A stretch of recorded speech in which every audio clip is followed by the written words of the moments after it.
Welcome to Caching Waves. This is an Elliott Wave update for DOGWIFHAT. Now I'm out on a daily and just wanted to show you what I'm expecting the next little bit on the shorter time frames. But since the low we had a wave 1 and 2 in blue, we then hit the 1.382 extension of that wave 1 off wave 2 for our third wave in blue. We were targeting originally 496, the guideline for our third wave at the 1.618 extension. Came up shy on that. Now looking for a fourth wave since we got a topping pattern. So most likely complete our 5 waves in 3 in the third. Now looking for a correction. Ideal area would be between 110 and 171. The 236 and the 382 retracement of this third wave. Guidelines have us staying above the 50 at 77 cents and invalidation at 47.51 as an impulse.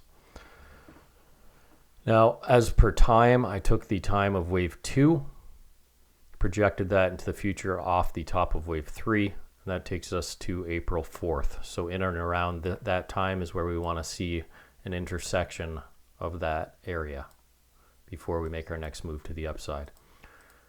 Now, the fifth wave can come to the 1.618. Sometimes we just pull it back a pivot when we expect the 200. If we don't hit the 1.618 for our third, that's where we'd project our fifth. But it can also be extended because usually one wave is extended, right? But this is based on log scale. On linear scale, obviously the third wave is quite extended, as you can see. So as of right now, I'm going to go to the last video and show you what I was looking for down on the 15-minute. Remember, we're starting this fourth wave. We would be looking for this to end up making a 5-wave move for our C wave.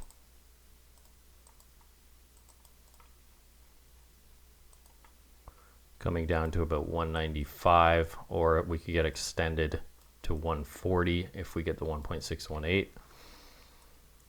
But that's how I'd label it currently, unless this is extending out. Like this could be an A wave, A, B, C, like a flat. And then we come down, right? But as you can see, so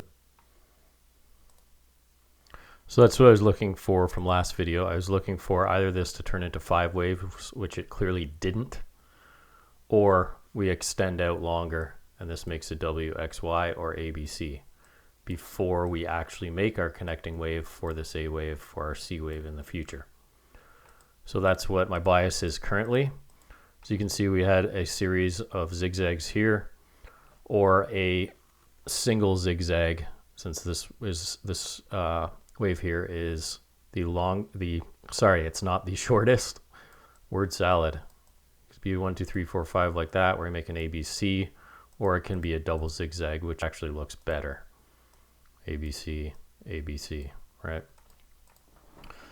So as of right now, expecting this to turn into either a series of zigzags or come down lower and make some sort of flat, where we could get 5 waves up here and complete our ABC as a flat. So we'll see what we get, but I'm expecting this trend line to the downside to hold. We can pop above it a little bit. That's the false breakouts you see, but I expect this to reverse quickly right after the fact. I did suggest that this could, last video, turn into a diagonal, slowly eliminating that idea just because of how deep that retracement is. This would be our wave 1 in the diagonal, which not technically invalidated. I think we're past the 786 already. Yeah, we're already past that. So not technically invalidated till we break that level at 179.32. But you can see it's looking pretty weak. Pretty weak. So what I'm looking for is this to become an A, get our 3-wave move, B, C. And that would be an A wave or a W wave on the larger trend that we're expecting to take us out into April, right? So we'd just be making a series of 3s here. Get our A, B, and then our C again back down to those levels. Just grinding down in our channel. Might have to adjust the channel here and there, but that's what I'm looking for. 3-wave patterns connecting each other over and over again, not making new highs. So right now, the area I am interested in a short is at the 1-to-1 here when this completes.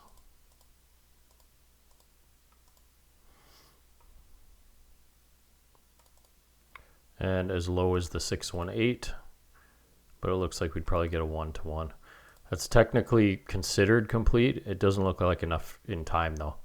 So what I did is I took my W wave, put it off the X, projected it in time. This is the 1-to-1. So you can see it would be a little too short. I'd expect it to either be about the same time or a little bit longer.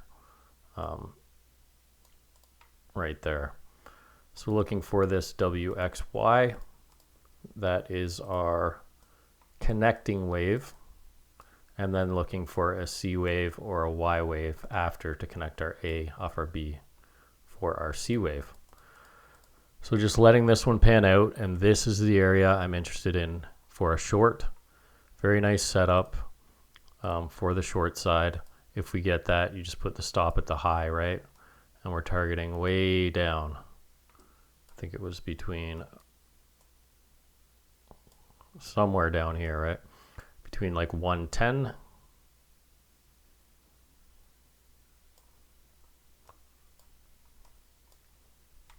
so we'd be looking for that A wave. This would be a larger A, then come up and then make our other 3-wave down to the downside. But we'll track this as we go. I'm going to put some alerts down in that area because I am very interested in a short up in this area around $3 if we end up hitting the 1-to-1. Now, if we keep ending up grinding down here, I don't think we will. I think we're going to get a fast spike that's going to FOMO people in. But if we do grind down here, this would end up having to be a flat. It's WXY, which I don't really like, an expanded flat. And this would be connecting this move here. This would all become a WXY. But again, I'd still expect a retracement after that, and then I'd look for a short here. As you can see, I much prefer to wait for the end of patterns to fill out to consider entering them. Because even if we get this move down, I don't expect it to go very far. 20-30%, something like that. Yeah. So it would just be a quick scalp. All right, I'm overcomplicating things, guys. Sorry. I'm either looking for a move here, just tap our trend line, and this was our WXY, very complex with an expanded flat in between, and that's our connecting wave. But my primary is we end up moving up here, hit the 1-to-1 of this W off the X to the Y, then come down. All right, guys, this is why I don't like going over corrections that much with you, because so many things can morph in real time, and it's best to wait for the completion of one of those patterns, right? That's the trade setup you want to the short side.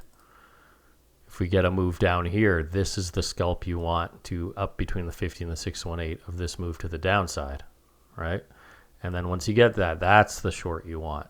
So we're right in the middle of a no trade zone for me, where we can go down here or straight up to here. So why not wait for one of those moves before entering a position? All right, guys, that's it for Dog with Hat. Thanks for watching. I'll see you on the next one.